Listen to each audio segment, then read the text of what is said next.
Welcome back to another episode of Pod Leaders, where we talk about hard-hitting topics within SaaS.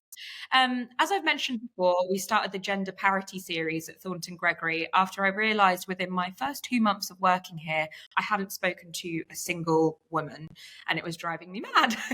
Since then, I have made an effort to seek out leaders within MarTech who are women, who I find inspiring. And the way I've done that is by being able to keep an eye on alliances, groups, and networks that enable women within MarTech to stay connected with each other all over the world. I'm very excited to have my next guest, Jasmine Guthmann, who I'm excited, replied to my email about joining. She not only heads up corporate communications at ContentStack, but she's also an executive board member of the Mach Alliance and involved with Women Tech and the Female Forum, which we'll talk about in a bit more detail. So I'm hoping Jasmine can encourage us to use our communities at our disposal, to leverage our own careers. Thank you so much, Jasmine, for joining me today. Thank you so much for having me. Yeah. No, the pleasure's all mine. How are you doing? Great, thank you. And it's, when you just said what you said, it just, half of it made me cringe because the fact that you had to realize that you hadn't spoken to a single woman is exactly why we're here. And there's so many things that we all can do that will help the issue get better. So, I'm just excited that we're having a chance to talk about that today. Yeah, amazing. I mean, even just like with this, podcast, I'm hoping that it's sort of a way that women can like see each other and communicate with each other. I don't know how it might help. So yeah, thank you so much. It means a lot. So I'd love to kind of get to start with knowing you in a bit more detail. And today I thought, as we're talking about community and community building within SaaS, I wanted to see if you could give me 3 other ways you find a sense of community. So whether that be through an activity or hobby, or an artist you're obsessed with, or even an Instagram page you regularly engage with.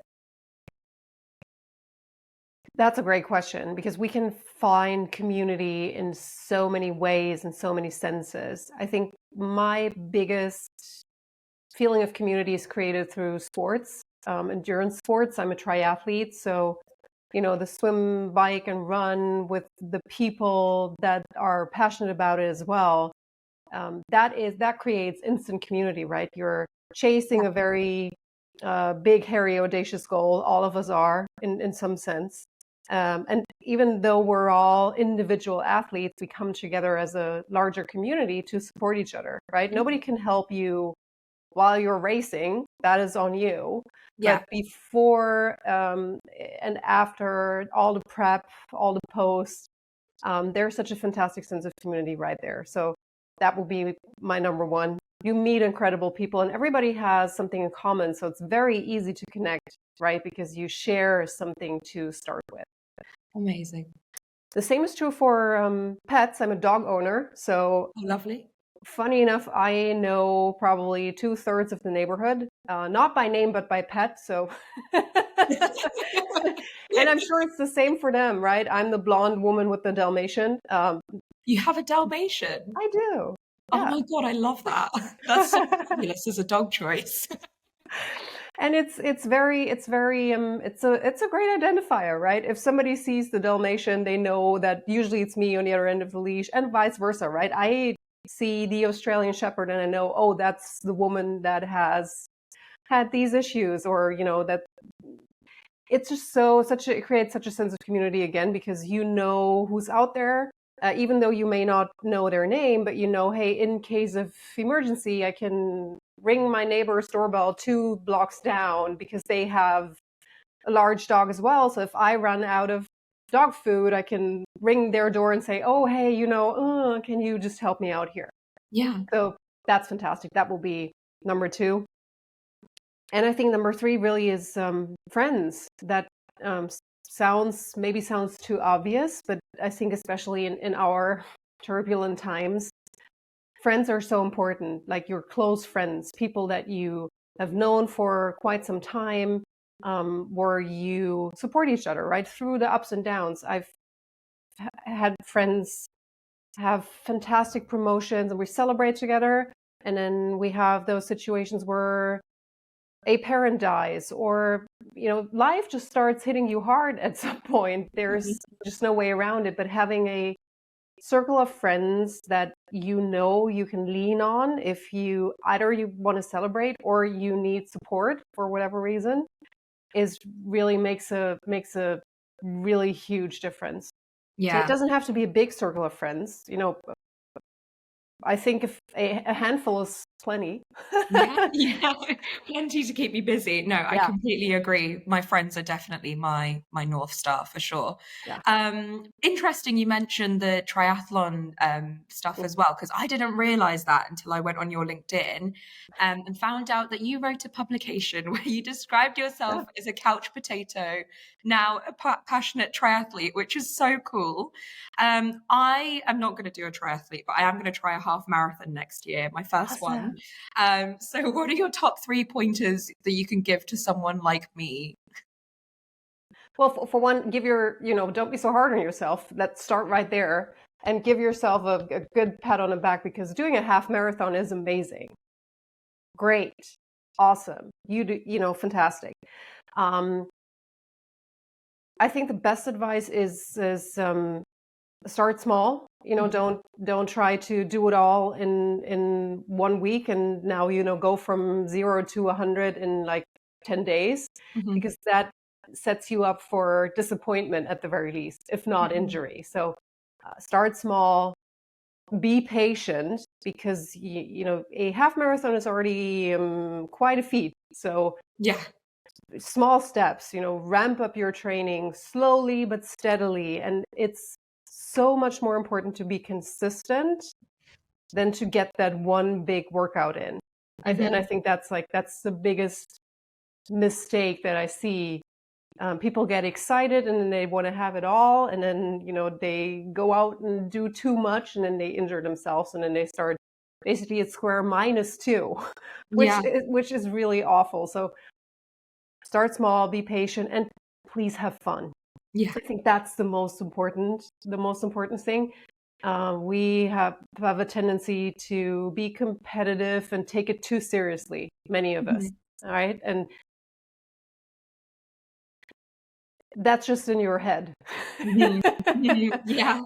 So go out there, have fun, smile, really enjoy the day and the time leading up to it, because you're about to accomplish something special, and that memory will stay with you forever, right? Because here's a fantastic achievement that you have been able to accomplish on your own. Nobody can run it for you, so you have to go the distance. So that is going to be all yours. Have fun in the process and have fun on the day, and just really enjoy the fact that you're healthy, you're out there, you're pushing yourself, and nothing else matters, really. Gosh, I will keep showing up then, and I am enjoying the process. So thank you. And then lastly, it's clear to me you're an extremely busy woman. Obviously, your LinkedIn definitely shows that. So can you give all of us a couple of tips on how you manage your time and how you don't burn out? That's an excellent question. And I think it starts with, people ask me many times, how do you find the time? I don't find it, I make it. We all just have 24 hours in our day. We want to sleep a lot, because that's where you recover, and that's what sets you up for success the next day. So to me, it's really about, don't manage time, master time, and be very clear and vocal about your priorities. If I'm serious about my running, I need to make time, not find time, during the day.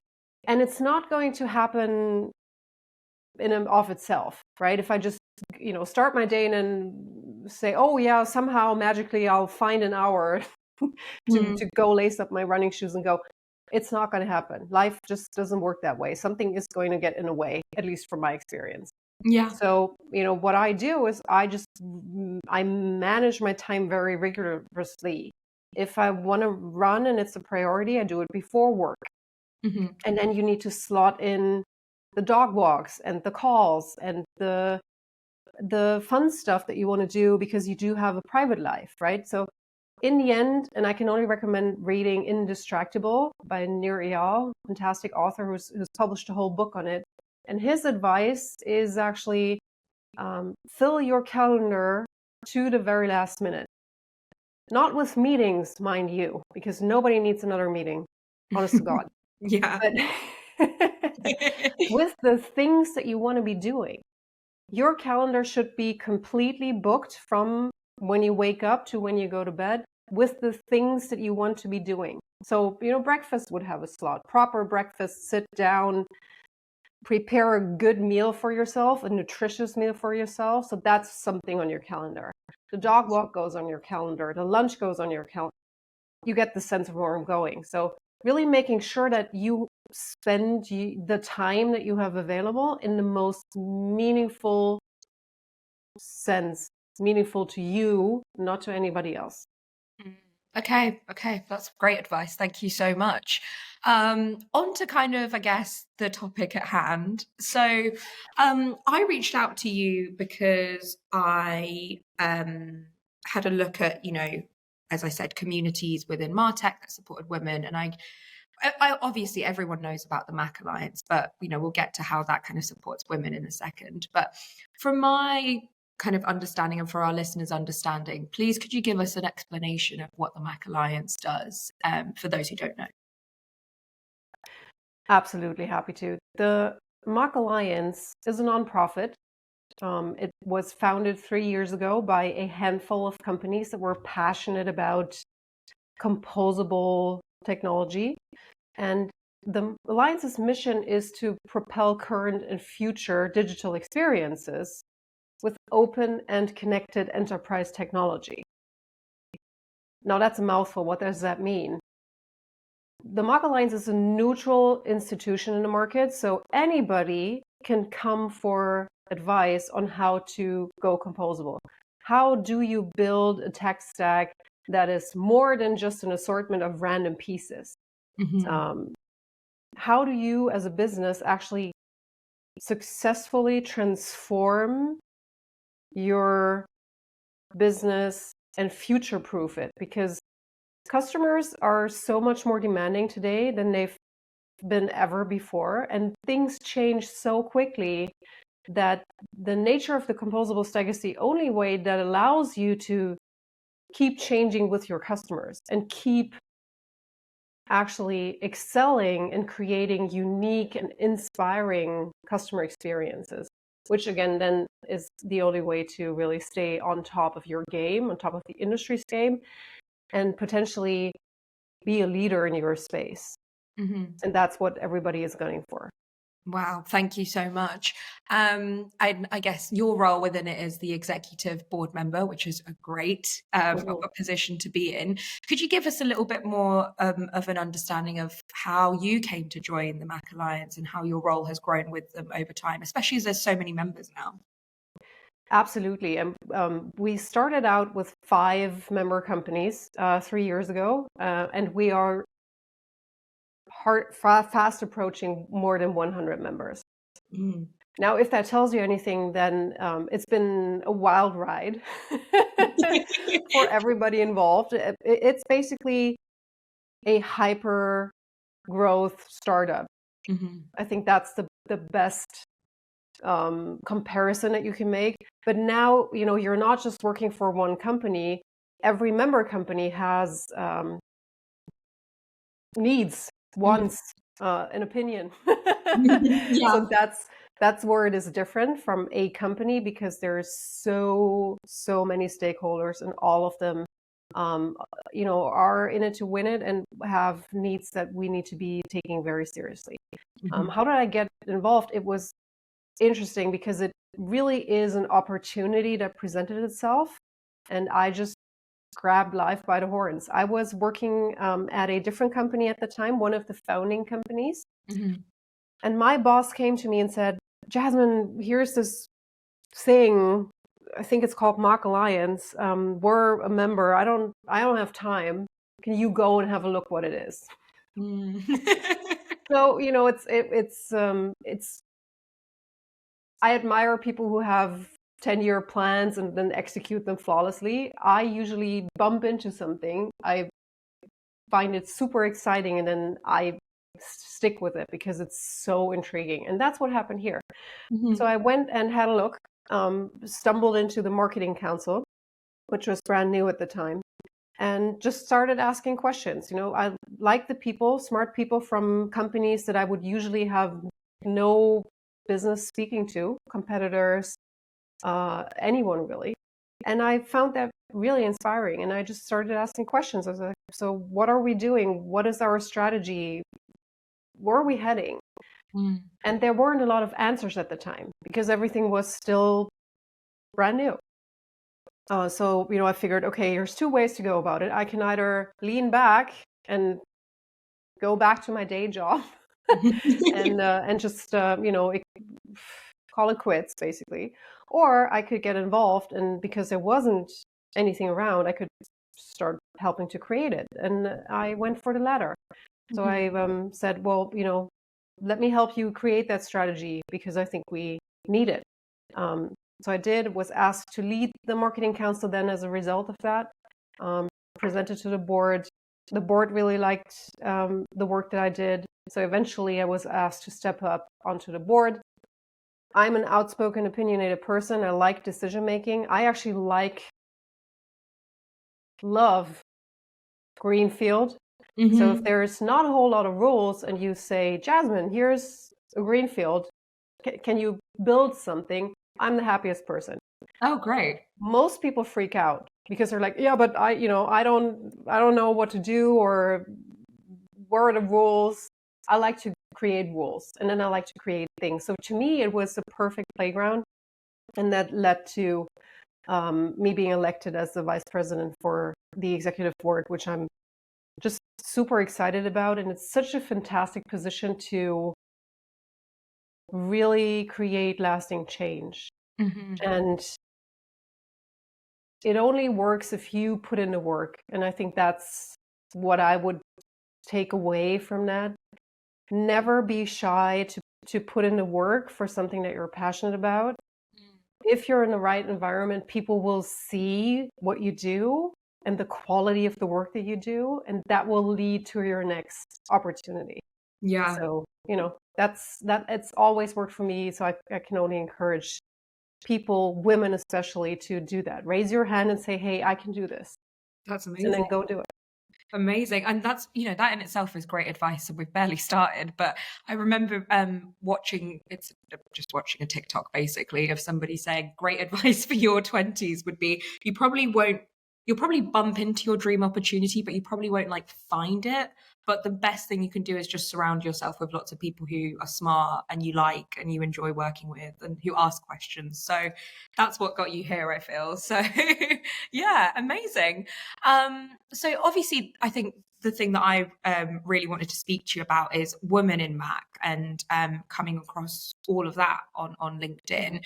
Tell us a little bit more about that. So I know that they host events. What are the events like? How the community's grown and what sort of impact the group is having so far.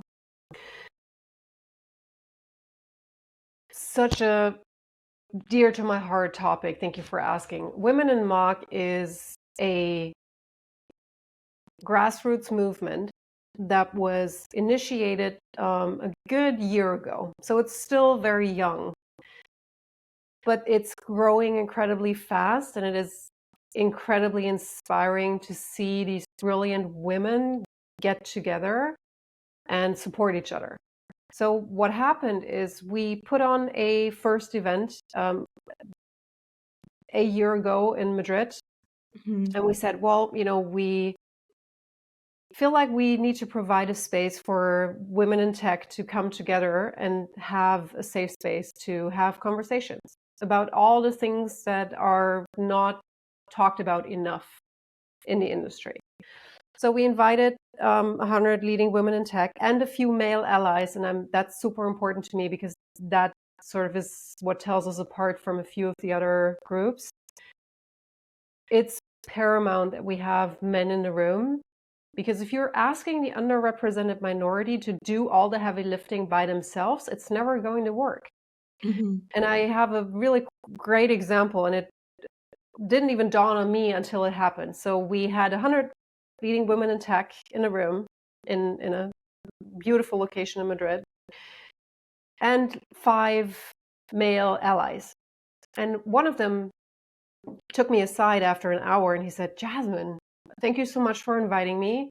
I just had a real aha moment. And I was like, yeah, so what is it? Tell me. I really had no idea what he was going to say. And he looked me straight in the eye and he said, for the first time in my life, I'm the minority. I am outnumbered because there's only women here and a handful of blokes like me. Mm-hmm. I am so sorry that is how you must feel every time you enter a room. Mm-hmm. And it was eye-opening to me as well, because I had never thought about it that way. I do not walk into a room and think to myself, oh, I'm one of the few women here. By now, I do, because I'm paying active attention. I do monitor the room and the stage for, ratios of men and women, because we still have a lot of way to go and work to do to get to equality, equal states. But that was an eye-opening moment for both of us. Mm-hmm. For him, the experience was visceral, and he really took that away. And he's one of our strongest, most adamant supporters to this day, because of that experience that he had. So we do want to create more of those experiences for the men as well, because that's what changes their complete thinking about it. Mm-hmm. They look at rooms differently, they look at events differently, they have so much more reason to push for their companies to do better, for their teams to do better. They support their female employees in a much more profound way. So just to say that sometimes it's in those small, seemingly small details where the biggest impact is coming from. Yeah, I love that. Not spoken about enough as well, sort of male allyship in these groups. I completely agree. I also really liked when we first introduced ourselves to each other that it's collectively sort of making an effort to change things within the member companies as well. So I did a bit of research and found that there's a collective effort to proactively encourage companies to strive for gender parity in their own organizations. And there was a Women in Mach manifesto for gender equality, which was collaboratively authored by women after extensive discussions and workshops in 2022, aimed at instigating change in the enterprise technology sector. That's so cool. Do you know what was sort of spoken about in those conversations when all the workshops were happening for the manifesto, and could you outline like the key aims of the manifesto as well? Oh, absolutely. And that was such an empowering exercise is the wrong word, experience, almost in a sense, to watch that happen. What we did is we've said, well, while we have all these fantastic women and a few male allies in a room, let's pick their brains and let's co-create something together with all of them to create lasting change in the industry. So we split them out into 6 groups, and those 6 groups became sort of the headlining topics in the manifesto. And what was super important to us is for it to not just be a warm and fuzzy statement that, you sign because it's fashionable, and now you have something that you can sort of put on your wall and frame it and be like, yeah, but we signed it, and nobody's ever going to hold you accountable to anything because it's not concrete enough. So what we did is the manifesto has a sort of a pledge in the beginning, and it's a pledge to be open to our flaws and imperfections and take pride in correcting them openly, because it's super important for companies to do that. It's not wrong to say, hey, we haven't been doing it perfectly. Let's improve. Let's make it better. So it's about being transparent, listening, wanting to become a company that is truly gender equal, not just saying it. Everybody's saying it these days, but the proof's in the pudding. right? Mm-hmm. So that was what we were wanting to create. And the 6 buckets were super important to us because what we did for each of the buckets, what the groups did for each of the buckets, was come up with a list of action items Mm-hmm. for companies to pick from. So when you sign the manifesto, you don't just sign the warm and fuzzy statement. You have to pick 5 very concrete action items that you promise you will be working on over the course of the next year. That's So so it's, cool. it's a beautiful blend of a pledge that is very high level, Mm-hmm. but also action items that are super concrete. And it's about equality in hiring, promotion based on merit, Mm-hmm. equal pay. Oh, that's one of my favorite topics because we do not talk about that at all Mm-hmm. enough. Mm-hmm. Culture, allies, and representation and leadership. That's amazing. And how do we come up with the 6 buckets? Those were the things that the women in attendance identified as their biggest pain points. So Yeah, I'm a massive fan of how it doesn't kind of encourage like performative allyship. And it's striving to be as concrete as possible. That's very cool. How was it received by member companies? And also, I'm aware that the group is still young, the manifesto is still young, but have you seen any change as a result of it? well, the fantastic thing is we have more than 40 companies that have signed it, and it's Oh.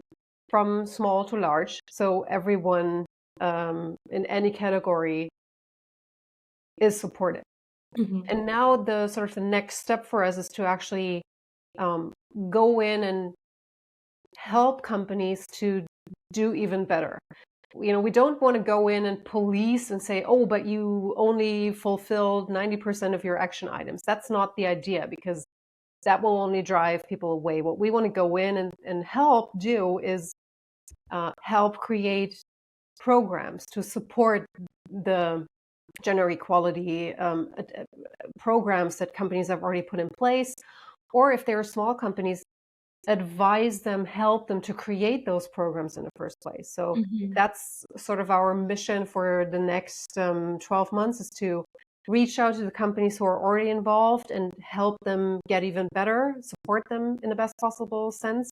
Mm-hmm. And of course, reach out to more companies that haven't been involved yet to grow the movement. We're seeing more and more individual women find us, and they are all, working at companies. So trying to expand the reach and drawing more attention to the fact that there is something very tangible and very concrete for them to use as a guiding light for their initiatives is one of the things that we're going to be focusing on. Yeah, and hopefully their intentions are great if they've signed that manifesto anyway. But Yeah. this again goes back to the first episode I filmed for this, where I spoke to Paula Keogh, who she is a sales director in Particle, and we looked at like numbers that it really does benefit companies, even from a revenue sense, to have gender Absolutely. parity as well. The numbers are astounding as well. So I'm so glad. Maybe we can have a reunion episode in another 12 months and see how everyone did, and that'll be great. You mentioned as well that even the Mach board itself is now striving towards gender parity, and the leadership is split equally, 50% men and women. Was that like a conscious process, and you've been there for a while? Have you seen like the benefits to that, basically? That's a fantastic question, and the answer is yes and no. Like all things in life. Yeah, and what I love is we have always been, as a board, passionate about diversity. We're making it a core component of everything that we do.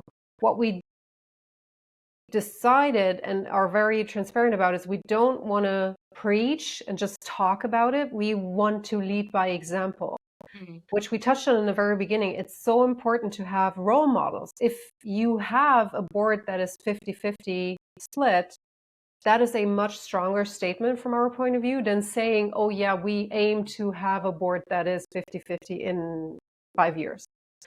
So we went about it rather quietly, which I appreciated, but we made sure to pull the strings in the background. So when elections are elections, free choice, and we put out a call for candidates. And sure enough, probably as to be expected, the majority of the candidates that came forward were men. So we said, well, that is not in line with what we want to achieve. Can we all reach out to the fantastic women in our networks that we can think of right now that would be perfect candidates to run for the board? Can we nudge them to actually raise their hand and run, and then help them campaign? And that's exactly what we did. So we ended up having equal opportunity in candidates, which is fantastic. And then the community, the members, voted for the candidates. And so the community made it happen, but the board created the opportunity for the members to put in that vote that eventually, led to a 50-50 balance board. So it is possible. It is. Yeah, listeners. It is, but you need to, and I think that's really for me at the core. You need to work harder than most other companies would. And there's another great example. When we put on our first thought leadership conference, Mach1, in London, we did a call for speakers, and it was horrible. I got the first list of speakers who had submitted, and we didn't push for anything. We just opened for submissions and we see what came in. And my team came back to me and said, well, Jasmine, here's the list. And I looked at the list, and I honestly looked up at them, and I was like, are you kidding me? And they were like, well, what's wrong? Isn't it great that we have that many submissions? And I said, yes, that is great. But has any one of you looked at the gender split? Yeah. Dead silence in the room. Nobody had, and then all the excuses bubble up. It's like, yeah, but we're in tech. There's just so many more men than women. And I was like, stop it. Let's not play that kind of game. Yeah. There's always an excuse. I want us to try harder. Tap into your networks, find the women, go back to the men that submitted and ask them to put a woman forward. And sure enough, and that was very interesting, we did arrive at an equal split of speakers eventually. So we produced a conference that was 50% male, 50% female. That's amazing. That was a huge, huge achievement. And it took 5x the time and the work to get that in place, because we had to go back to all the initial submissions and, do the digging and find the right women to be on stage. And sometimes we had to convince the women to get on stage. Hardly ever happens to me if I ask a man to go on stage, if I'm honest. They're like, yeah, sure, fine. The statistic about men will apply to a job even if they don't really tick the requirements, but women will choose to not apply if they don't kind of meet one of the requirements. It's just harder. So, but the great news is it's possible, but you have to try, you have to push harder, and you need to be serious about it. And the fantastic thing that happened is we went back to the initial submissions, and about half of them were, I don't know, not too happy about it. The other half turned into the biggest supporters. They combed through their networks. They didn't just put one woman forward, they put multiple forward. And then they recommended other women that they knew. So it's so worth the effort, but you need to put in some extra effort to make it happen. Yeah, you need to be willing to question that, which is the key takeaway, I think, from this. Amazing. So I think the last question I had for the Mach Alliance is, what's coming up next for women in Mach, or even events generally for the Mach Alliance? I'm sure you have a busy calendar, but what can our listeners save in their diaries for next year? Oh, wow, plenty. Let me call out the highlights. And the great thing is, Mach Alliance and Women in Mach is really two sides of the same coin. You will be able to catch both of us at NRF, at Shop Talk US and UK, we're putting on Mach 3, our third thought leadership conference in New York City, June 17 and 18. So that's definitely the one to put down in the calendar. And then we'll have our Women in Mach flagship event in September 24 in London. So, everything else to be announced, to be confirmed by the end of the year. So stay tuned. If you want to head on over to our website and just sign up for, notifications, can only recommend that. But I think those are the major milestones where you can catch us, and we'll be happy to welcome you and have a chat. Amazing. I'll clear my September for sure. I don't think I've got anything on. No, that'd be great. Okay, so thank you for talking us through, Mach. It's amazing to see all the great work that you're doing. I wanted to get to your sort of general efforts around community and mentorship that I can see it on your LinkedIn. So I think, do you have specific examples of how being part of a community or mentorship scheme has positively impacted your personal career and growth? Absolutely. And it's the core statement here is it's all about relationships.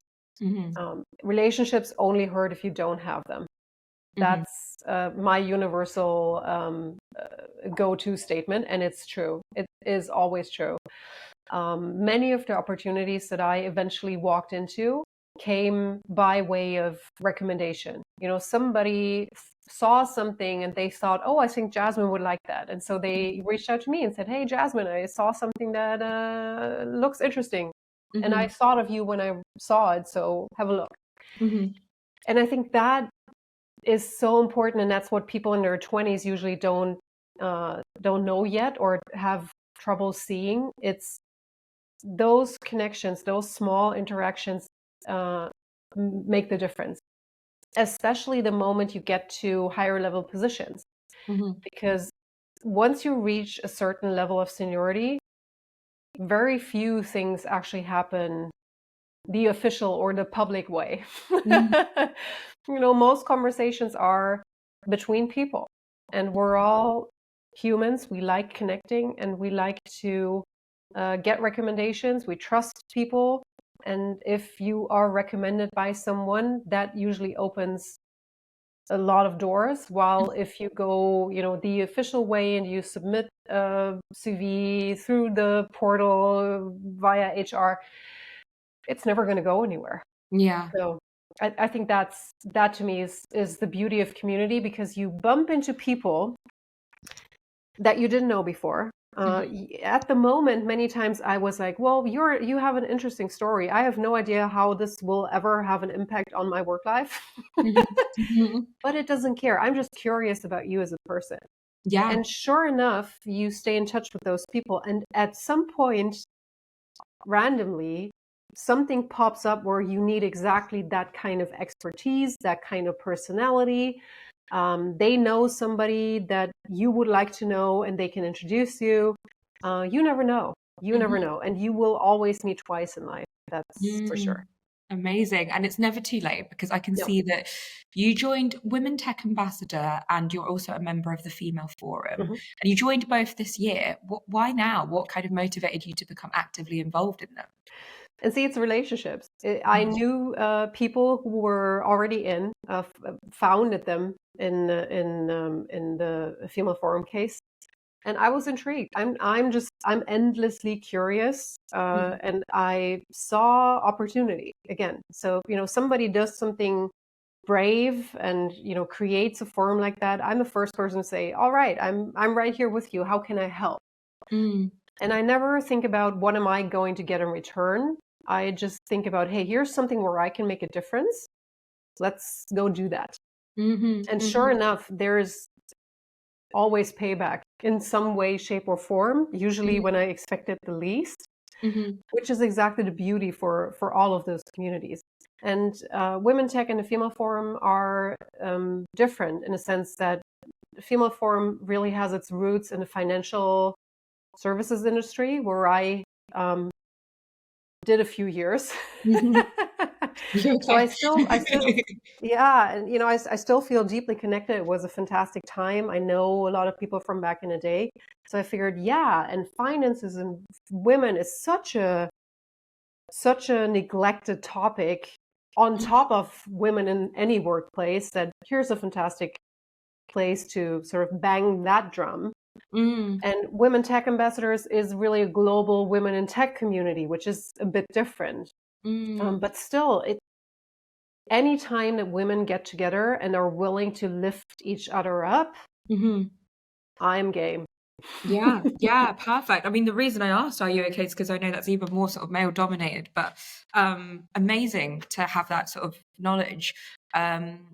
I guess that answers my kind of question of what sort of people it attracts in those. But with women tech, is it sort of, a lot of our listeners will be across sort of GTM roles, so sales, customer success, that kind of thing. Can they also find, useful contacts in that forum? Oh, absolutely. And maybe even more so, because we all need to make it about the effect that it's going to have on our business. I think that's a general problem that we have with many of the female initiatives.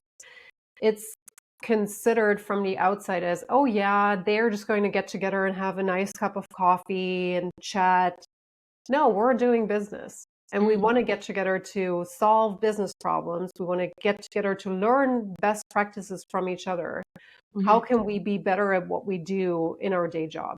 Mm-hmm. And I think it's a brilliant opportunity. All of these networks are brilliant opportunities to meet people that you would have no access to otherwise. And Mm-hmm. everybody is willing to help. All you need to do is ask. Mm-hmm. So go in, find a person that maybe has a similar role, or is one level above you, or is a level below you, if you want to think hierarchically, and just tap their brains and be like, Mm-hmm. so what do you see? Is it similar to what I see? How do you solve for this problem? Just reach out and be open for the kinds of things that you're going to be hearing back, and then that will make you, sounds cheesy, but it will make you a better person, and it will make you better at your job. Yeah, yeah. I think this is something I have to do as part of my job anyway, but I think I'm just learning to be very open through this conversation with you, which is great. Yeah. And you know Yeah. what? I always have I block out an hour every week for random conversations. Okay. Like this No, one. and it happens all the time. Yeah. You get introduced to someone and they're like, well, I'd love to have a conversation about women in Mach, or about Gregory Thornton, or fill in the blank. And, Mhm. being open to just having a conversation with no goal in mind other than to getting to know the person is it's a game changer and a Yeah. wild card. Sometimes it doesn't work, but many times it's a fantastic conversation and it makes your week. Perfect. Yeah, everyone can remember that. Have you seen an evolution in how communities are providing support to individuals in light of the challenges faced over the sort of last year?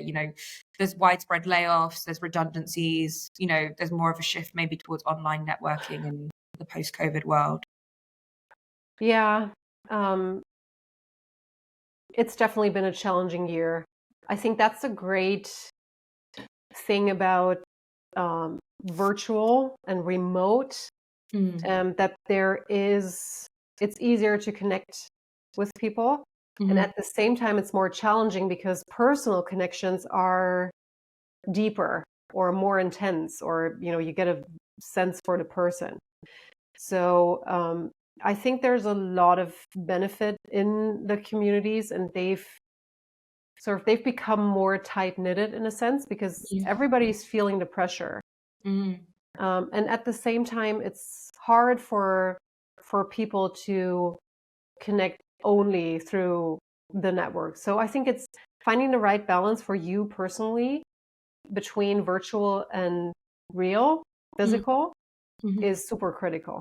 Mm-hmm. Mm-hmm. So, see if there's, and Women in Tech is a great example. They have a massive global conference that's virtual, but they do local meetups almost on and around the date of the conference, where you can meet the women in Amsterdam.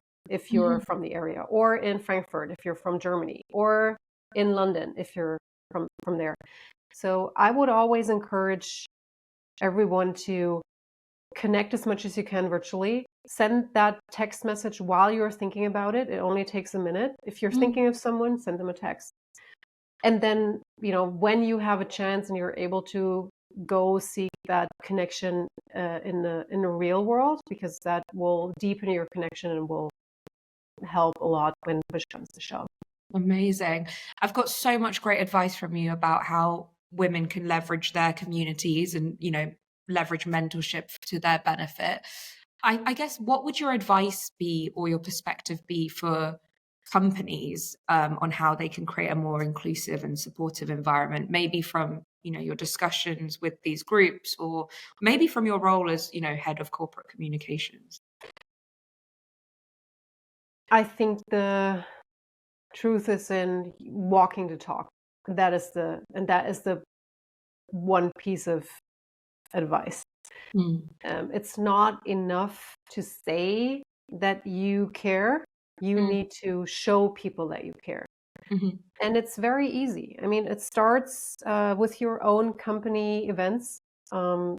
Make sure that when you put on an event as a company, that your speaker ratio is 50-50. If you participate in a panel, make sure that you're not the only woman sitting there, but there's at least, one more, and it's not the moderator. So I think that is really crucial. We all need to walk the talk. And that then produces such great dynamics, because if women see that it is possible and that you can put yourself out there and that you can be opinionated and that you can make decisions, that encourages them to do the same and follow in those footsteps, which is so much easier than having to walk or find a new path. Yeah, I completely agree. And finally, bit of a big question possibly, because I know it's not all your responsibility, but you're so involved in the community. So what are your future goals and visions for advancing the role of women in MarTech? We have, and see, that Greenfield makes me smile and light up immediately. We have amazing ideas on where we want to take this. And it really includes not just women, but it's about building an inclusive community for everyone in tech. And that is, of course, a big, hairy, audacious goal. And we are not quite sure how we're going to go about that. We're really super early stage, but there is so much opportunity to create something that connects all the individual personas, all the individual pieces. And it's all about lifting each other up. So if we can create that space for, no matter where you're a marketer or a developer or an executive, where you can come and ask your questions and get advice on all the things that are keeping you up at night, then we've done a great job. Bob Howland, the chief digital officer at Dawn Foods, has said it very brilliantly at some point. He said, well, actually, my job is chief connector of dots. And I think that's exactly what we're trying to do. And that's what I would love to do going forward. Perfect. Thank you so, so much. I really, I think you will be successful in that goal. It sounds like you've got some amazing perspective and a great team around you as well. So thank you so much for your time, Jasmine. It's been absolutely wonderful getting to know you, and thanks for all your valuable advice. Certainly will help me moving forward as well. I know you're in Lisbon, so what's the plan now? Well, I'm going to pack up here and I'll head on over to the venue. We have a masterclass with two fantastic customers, MS Sleep and Air France KLM, in the afternoon. So that's going to be amazing. And then we'll take it from there. Amazing. Well, good luck with that. Enjoy Lisbon. Enjoy Web Summit. Thank you so much. Thank you so much, Nusrat. Appreciate it. Thank you.